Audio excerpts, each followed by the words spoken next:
Halo semua, selamat datang di channel kami, Jurnal Kriminal bersama saya Atika Hwalo. Bagi Anda yang menyukai pembahasan tentang kasus-kasus kriminal, kami sengaja membangun channel ini untuk Anda. Jangan lupa untuk mendukung channel kami dengan cara subscribe, like, komen, dan share ke media sosial yang Anda punya. Perpustakaan Apostolik yang berada di utara Kapel Sistina adalah perpustakaan terbesar.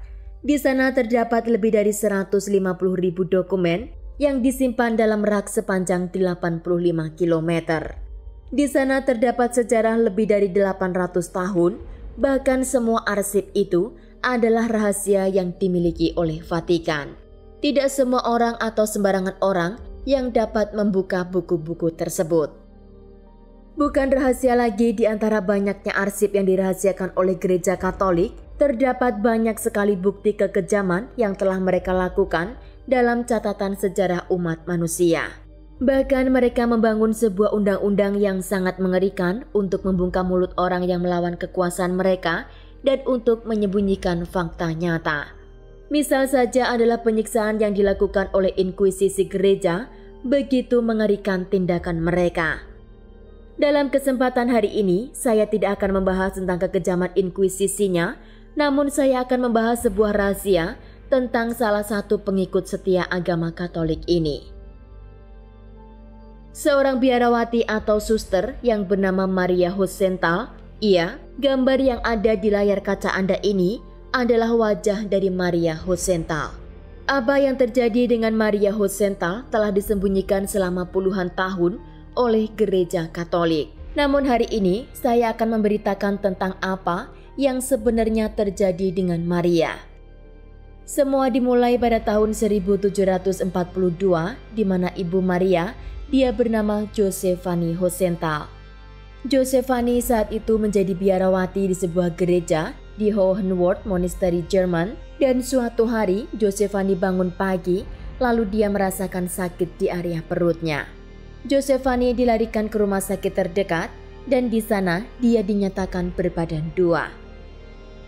Dokter saat itu tahu jika Josephanie adalah seorang biarawati dan tanda kehamilannya itu membuat dokter sangat mengkhawatirkan keselamatannya. Setelah Josephanie dinyatakan hamil, lalu dia diasingkan di suatu tempat dan kabar kehamilannya itu sampai ke telinga Paus ketiga. Josephanie awalnya dianggap telah mencemarkan nama baik ajaran Vatikan dan dia harus dihukum atas kehamilannya tersebut. Josephanie diketahui sejak lahir berada di gereja dan mereka yakin jika Josephanie belum pernah mengenal lawan jenisnya atau melakukan hubungan dengan seorang pria. Josephanie juga mengatakan kepada gereja jika dia belum pernah mengenal pria atau melakukan hubungan badan dengan mereka. Dan untuk meyakinkan hal tersebut, maka Josephanie harus diperiksa oleh seorang ahli keperawanan karena mereka tidak mau jika biarawati yang disebut wanita suci sedang mengandung seorang bayi. Hasil penelitian menyatakan jika selaput darah Josephanie masih ada, yang itu berarti Josephanie belum pernah melakukan hubungan badan. Setelah tahu jika Josephanie adalah perawan dan sedang mengandung bayi, maka mereka menyerukan jika Josephanie adalah wanita yang mendapat mukjizat dari Tuhan. Serupa dengan halnya Maria, yaitu Ibu Yesus. Kehamilan Josephanie ini dianggap sakral oleh pihak gereja hingga Josephanie sangat diagungkan dan dijaga hingga dia dipindahkan ke gereja khusus untuk mendapat perawatan terbaik. Ketika Josephanie hamil 8 bulan, dia melahirkan seorang bayi perempuan dan Josephanie di sana meninggal akibat kehabisan darah.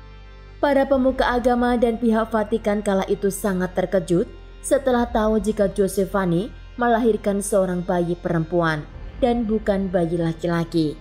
Karena sebagian besar mereka meyakini jika seseorang seperti Yesus akan lahir kembali dari rahim seorang wanita. Dan itu akan menjadi kabar bahagia bagi umat Katolik dan akan menjadi pemimpin besar.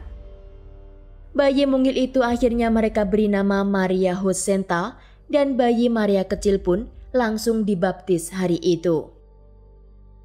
Kelahiran bayi Maria tidak diterima di kalangan gereja dan pastor, malah mereka pandang jika itu adalah sebuah aib atau kecacatan.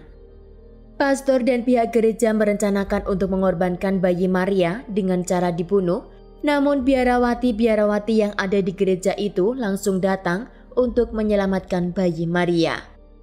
Mereka membawa bayi Maria ke suatu gereja dan di sana mereka menjaga bayi Maria hingga dia tumbuh menjadi orang dewasa. Maria Hosenta tumbuh menjadi wanita yang sangat cantik dan anggun, dan dia juga sangat disanjung oleh kalangan biarawati.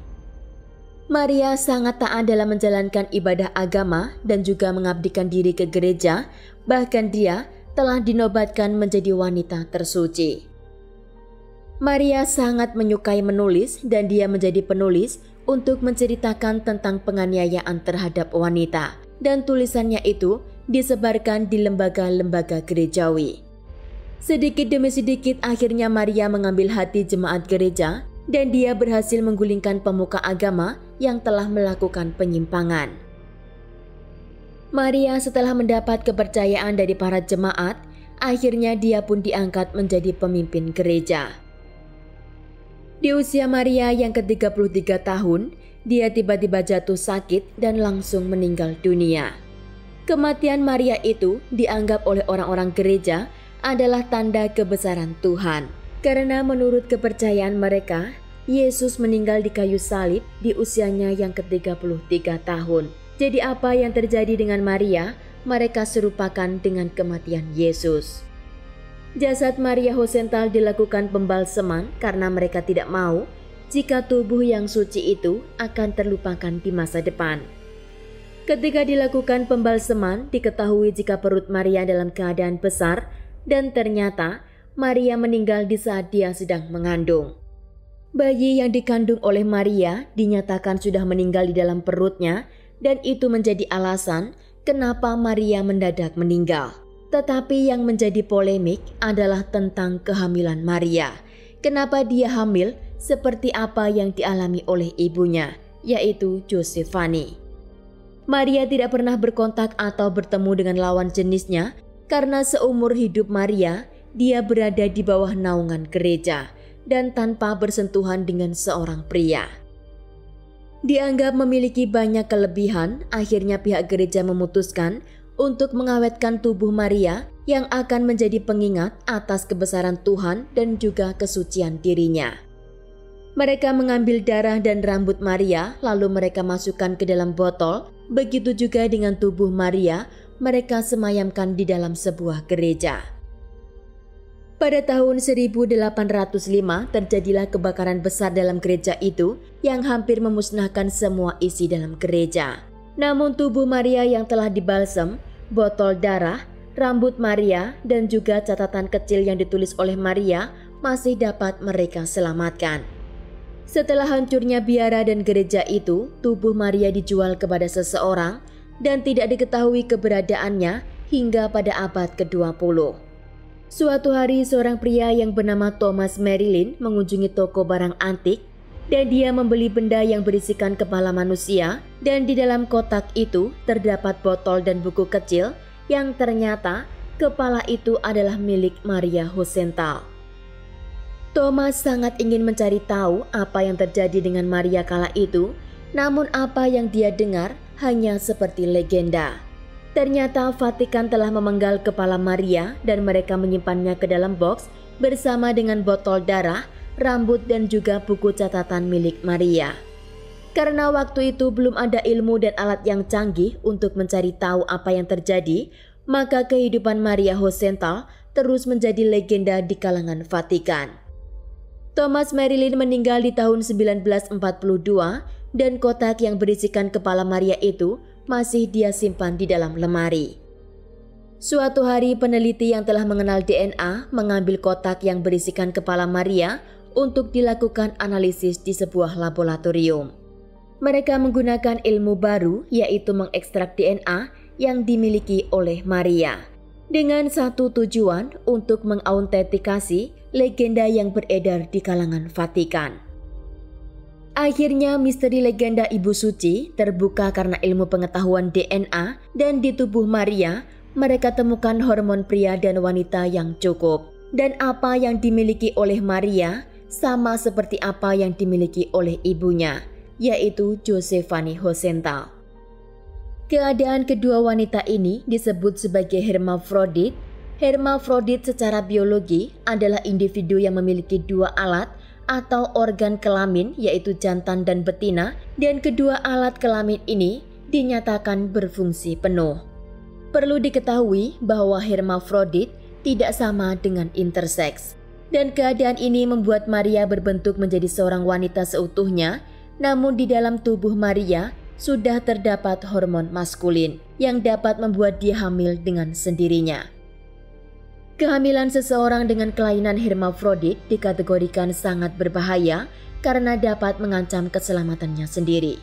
Oleh sebab itu, Josephine meninggal di saat melahirkan Maria karena Josephine sendiri merupakan hermafrodit. Inilah alasan Vatikan menyembunyikan rahasia Maria dan Josephine, namun dengan kecanggihan ilmu teknologi, akhirnya terungkaplah legenda tentang Maria Hosenthal. Kotak yang berisikan wajah Maria kini tidak diketahui di mana keberadaannya. Namun yang pasti, legenda kesucian seorang biarawati sudah terungkap. Hingga tidak ada lagi yang harus menyembah Maria Hosenthal seperti halnya mereka menyembah Ibunda Maria, yaitu ibu dari Yesus. Sekian kasus hari ini, jangan lupa tinggalkan like dan komen.